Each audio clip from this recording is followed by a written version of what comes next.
How to open Google Sheet on browser. Want to access your spreadsheet from any device without downloading anything? Google Sheet works beautifully right inside your website or web browser, no installation needed. Open Google Sheet in your browser is super simple, and you open the desired browser and type Google Sheet. Google Sheets, and then simply tap on it. There you can see Google Sheet online spreadsheet template.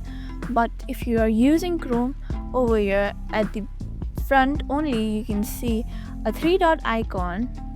If you tap on it, there you can see Sheet. If you tap on it, the sheets icon or Google Sheets will be open. Very quick, very easy.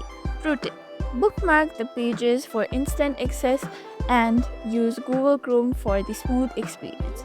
And just like that, you're in.